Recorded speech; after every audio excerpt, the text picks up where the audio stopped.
Welcome. I'm Rosemary Ravenel, and this is Makeover Mondays. This is a space designed to improve your life on the small screen. I am a public speaking coach and media trainer, and my guests are people who are really transforming and redefining the virtual media space. That means Zoom, WebEx, Skype, GoToMeeting, whatever video conference platform you're using. You're going to get a lot of benefit out of the next 30 minutes. My guest today is Suzanne Jewell, and Suzanne Jewell is a real jewel.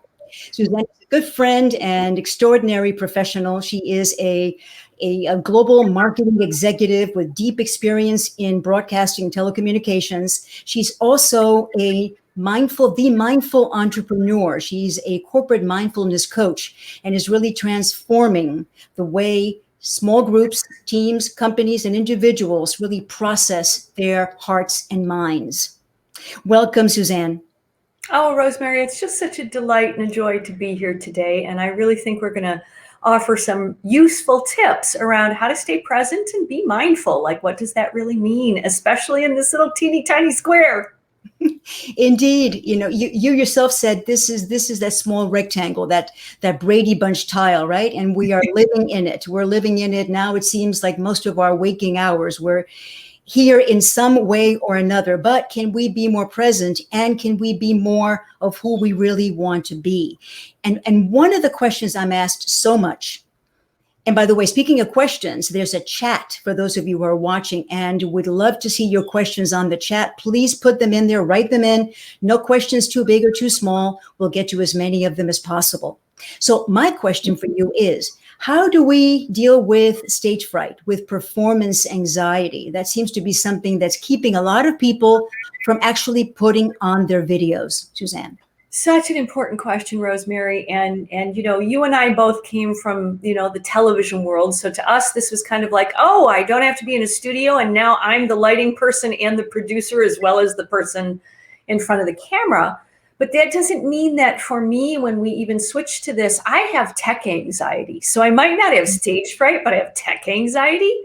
And what really has helped me a lot is this practice of learning how to literally breathe. And that may sound really simple, but I'm going to share 2 tips that most of us don't know because no one teaches us this. Okay. Did you know you breathe 22,000 times a day? Like just that, the awe of your body does that. So all day long you're doing that, you aren't even aware of it.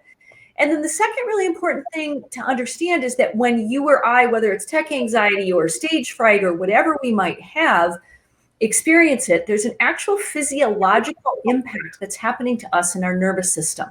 So I'm going to actually give you a tiny little teaching, and laugh at me if you will, but put both your hands up in front of on the sides of your face, and then put your hands on your waist as if you were doing the Wonder Woman pose. Mm-hmm. Push that chest forward, you're brave, and where those thumbs are actually your adrenal glands. They're right above your kidneys. So think about that for a minute.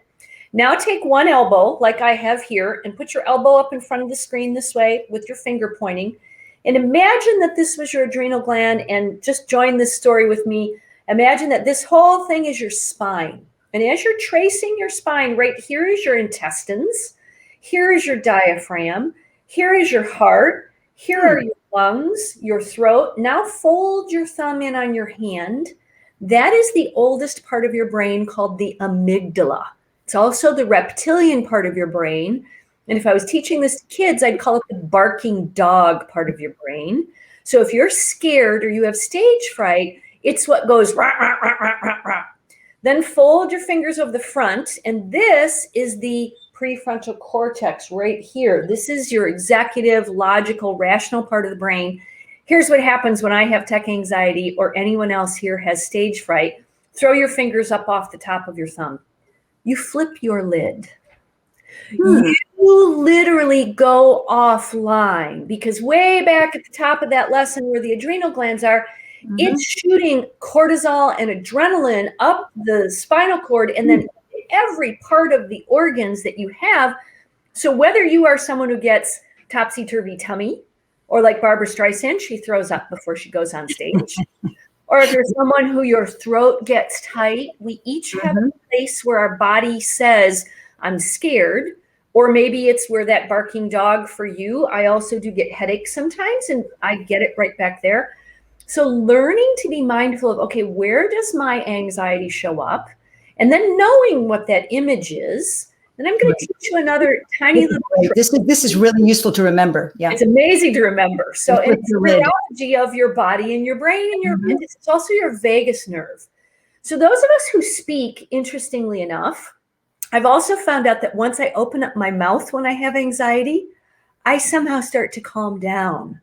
So breath is not only one of the keys, but when you speak, you actually are sending a vibration throughout your entire longest nerve in the body, your vagus nerve. Ancient wisdom teaches that when you chant, that actually sends a vibration of calm to all of your body's parts that are touching that vagus nerve. So speakers do that without knowing. It's the same sensory perception in the body that does to the body. So you're calming the body. So actually, if you have nerves, before you even focus on the breath practice, figure out which one of these work. Keep your mouth shut and actually hum with your mouth closed. And you'll feel a vibration throughout that whole system of the nerves. And then the other thing that I also teach, and I will give you the link if I can in SoundCloud, I teach something called the anti-anxiety breath. Okay. Breathe in through the nose for a count of 6. Hold it for 1. And now press your lips like a straw and press out for a count of 8.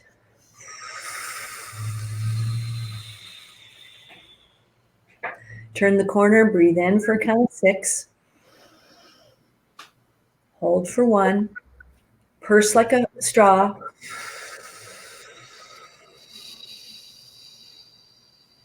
And now sit for just a second with your eyes wide open. And feel the sensation of that breath vibration. What you've just done is when you flipped your lid, you've gone into what's called fight, flight, freeze, or limbic hijack.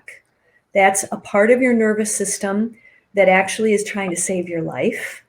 And when you breathe longer on the exhale than the inhale, you actually bring your brain back online for the prefrontal cortex.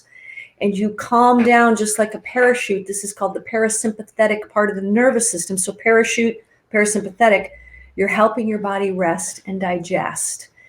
Exhaling longer than you inhale feeds the rest and digest mechanism of the body. So when someone says take a deep breath, fine, but make sure that your exhalation is longer than that deep breath. Because if all you do is deep breath, you're just activating the heart and all of the lungs and all the rest in the nervous system. You're actually not bringing yourself back online. So long little explanation there, but very powerful tool to understand Miami traffic, flip your lid. How do I use the 618 breath to come back online? And the little link I'll throw in here and make sure, I hope I do this right. If anyone wants to get that little free 5-minute or less meditation, it's right there. And that is actually me guiding you through a series of, if you do that 5 to 10 times, you will actually calm down your parasympathetic nervous system. Fascinating. Now we can add the link at the end. Is that available on your website?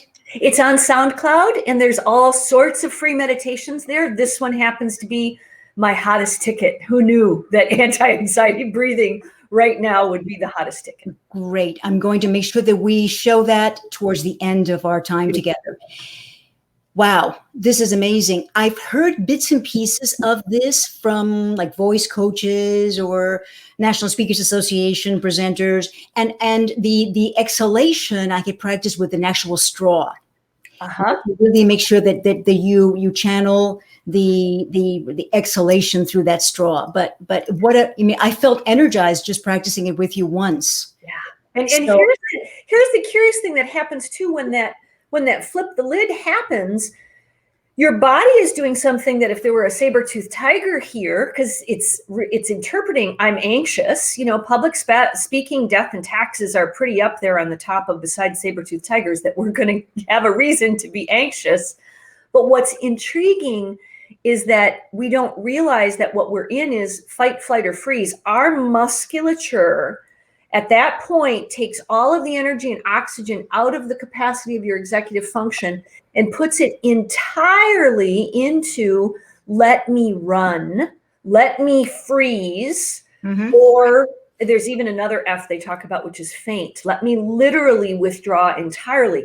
So because no one teaches us this, when you start to learn, oh, there it is, it's in my throat. Let me freeze. Yeah. Oh, let me see what I feel like after.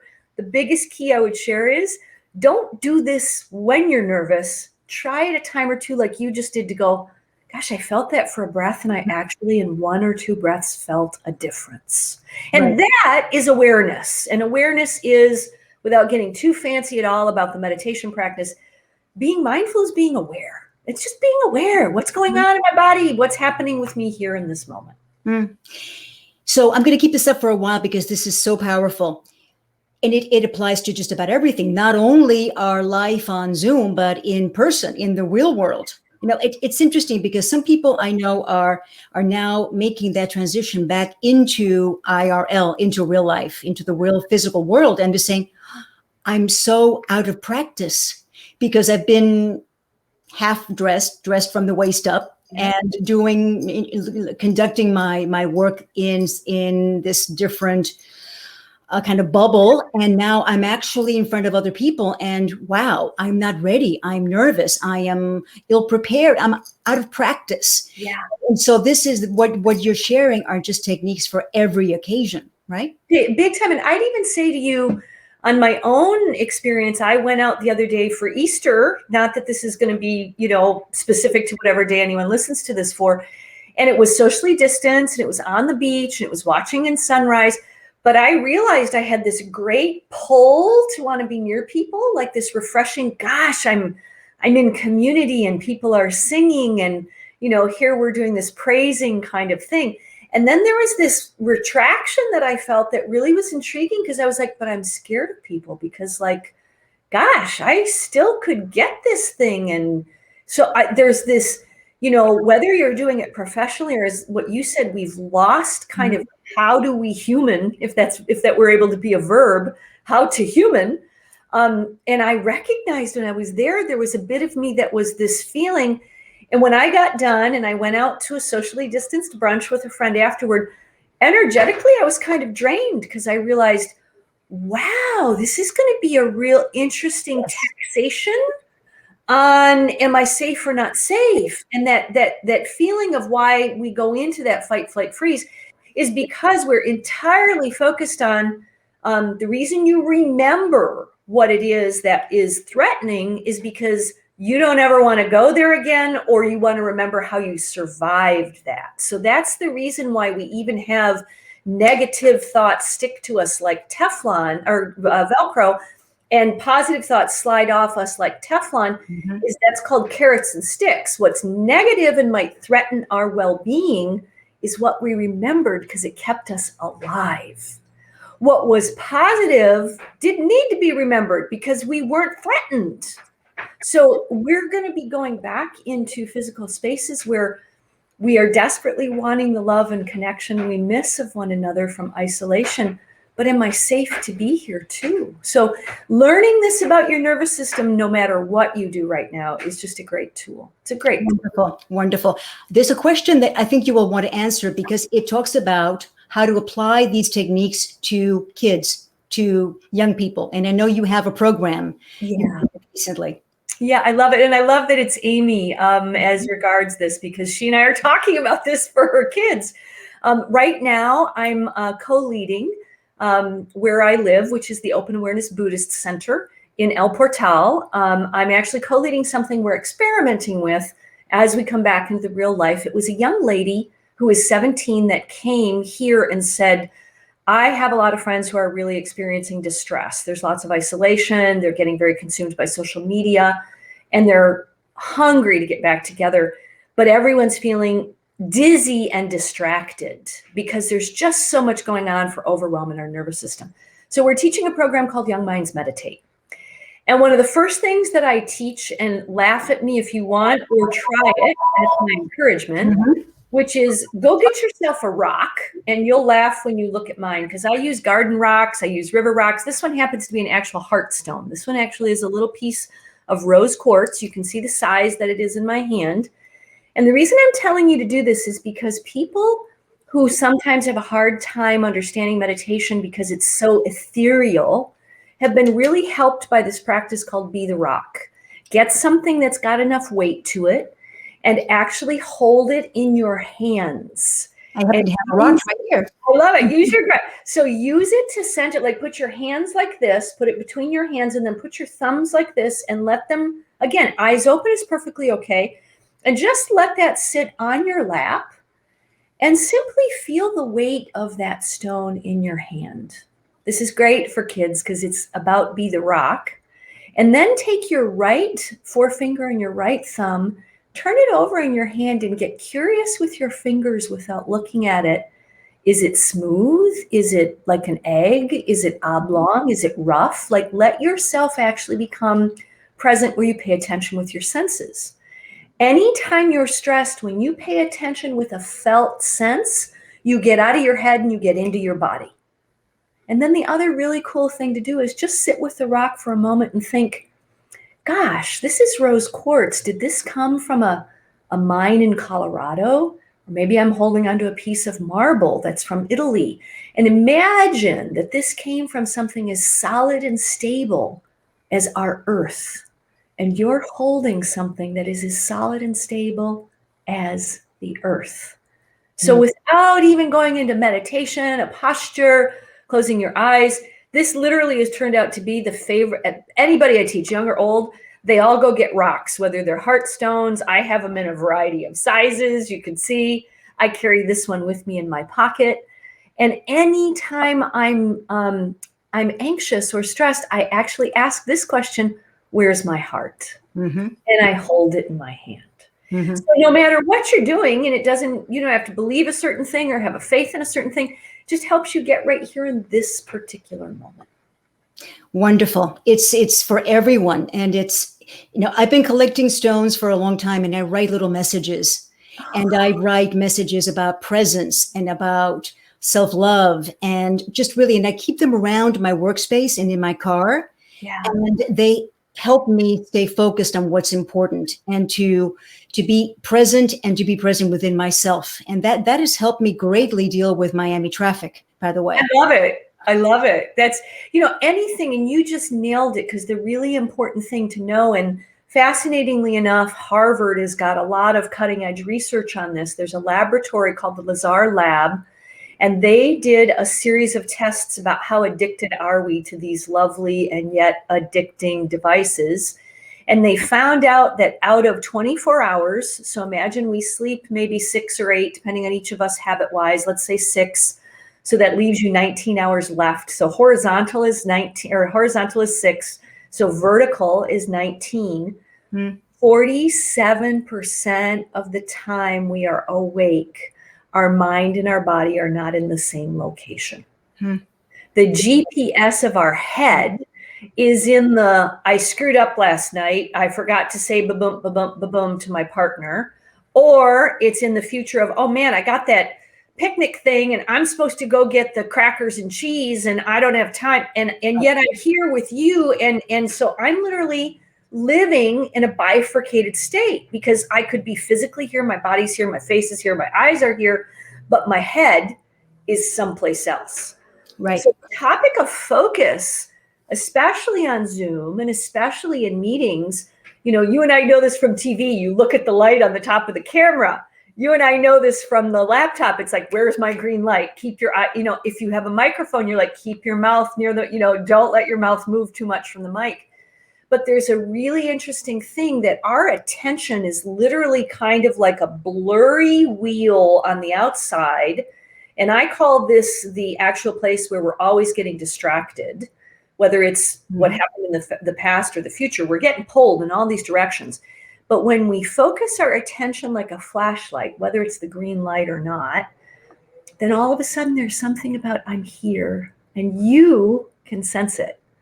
You just can, and we know this, even if we're not in real life, we still can sense it. You know, if I'm sitting here and all of a sudden you kind of see my head go like this and I'm not looking and you see this, you're like, it's not here. Well, that's a big issue now with meeting management. Now that people have at least learned what buttons to click and perhaps what equipment works for them, people are still struggling with how do you run meetings? How do you keep engagement? How do you keep people from feeling the burnout each time they're invited to a meeting saying, oh no, not another meeting. I can't take another one.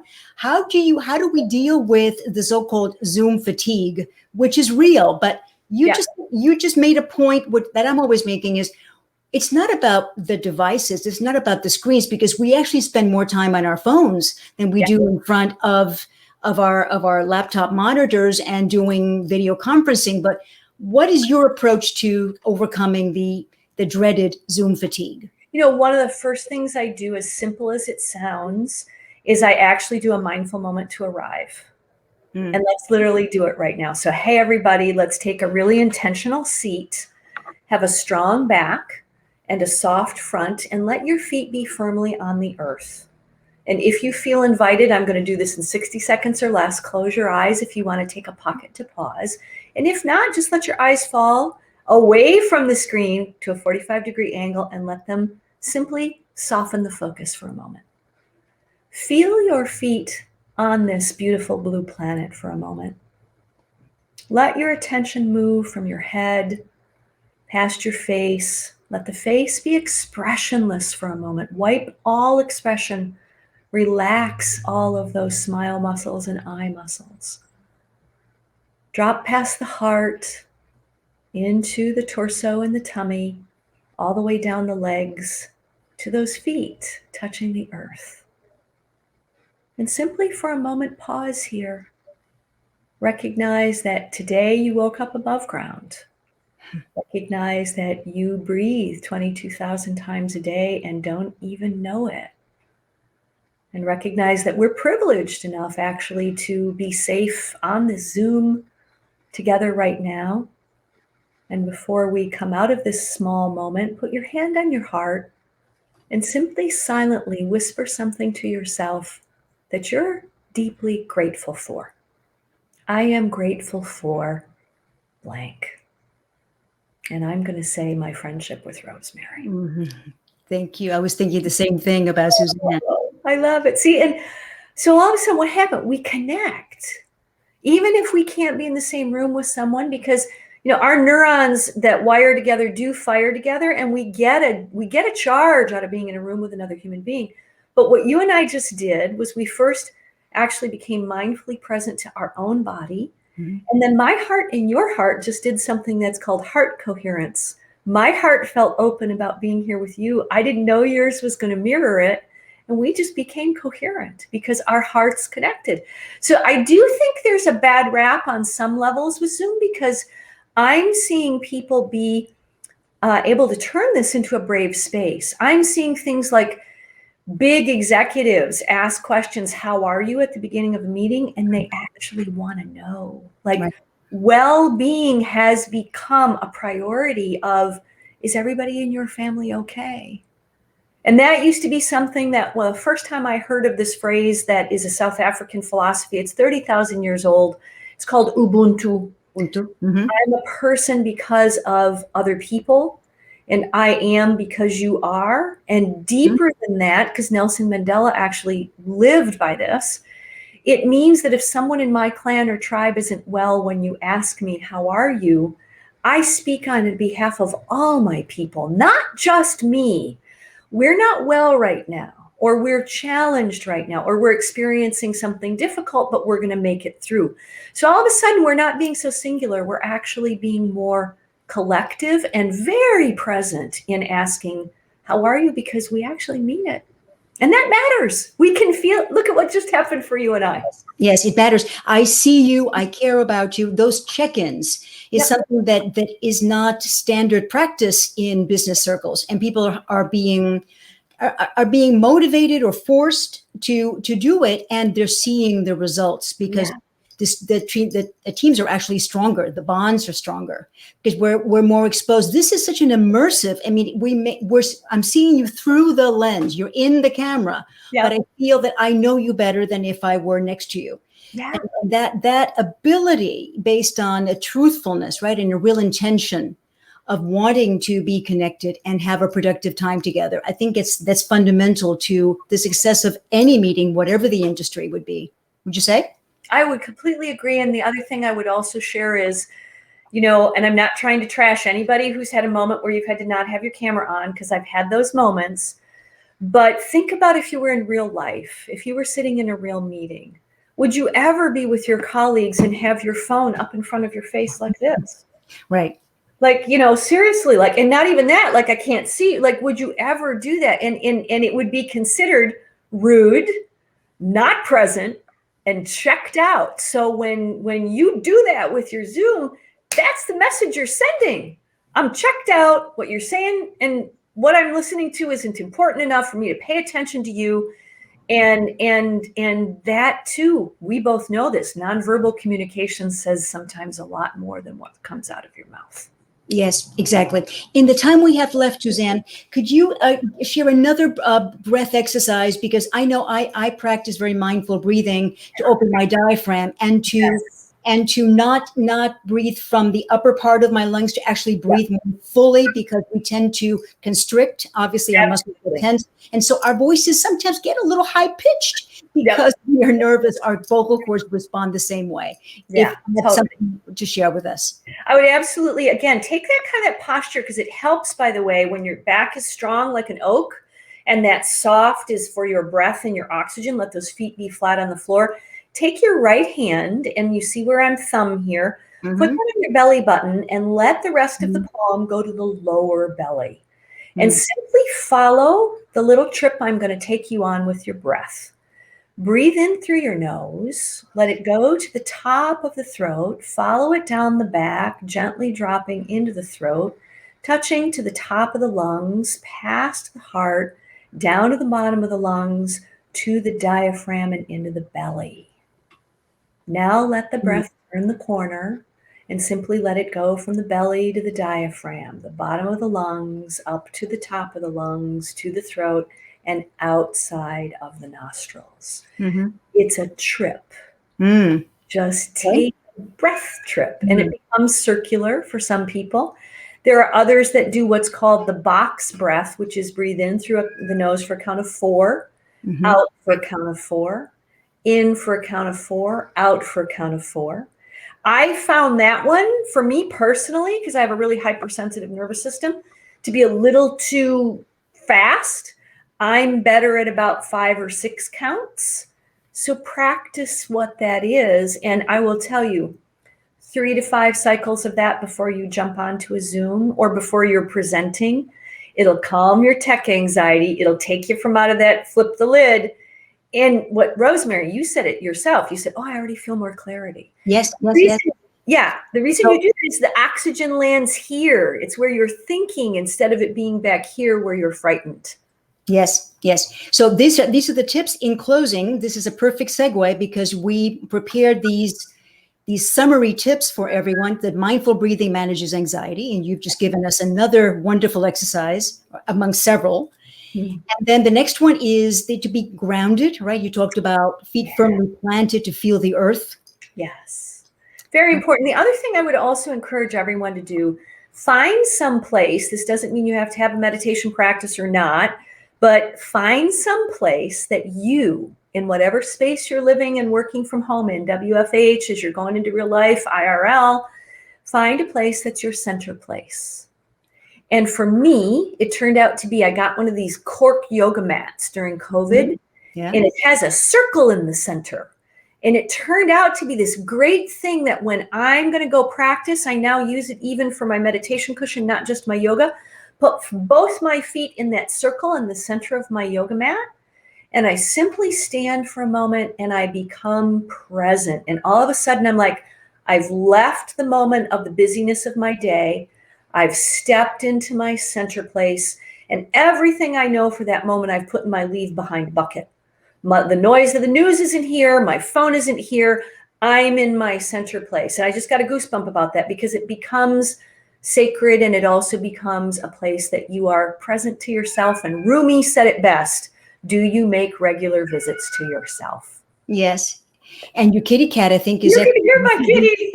perfect on cue, because here again is the way to benefit from some of these wonderful lessons at the SoundCloud, Suzanne Jewell, Anti-Anxiety, and to get in touch with you, SuzanneJewell.com. Yes. So this has been absolutely delicious and divine, and it only begs for another session sometime soon. So I hope you'll accept my invitation to come back.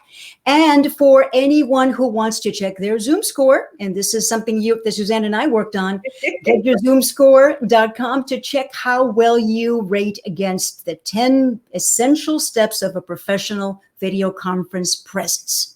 So, Suzanne, thank you so much. Thank everyone for watching. This will be available on replay on LinkedIn and Facebook. And again, we'll do another session next Monday, same time, same station. Suzanne, thank you. Have a blessed week. And thank you all for watching. Be well.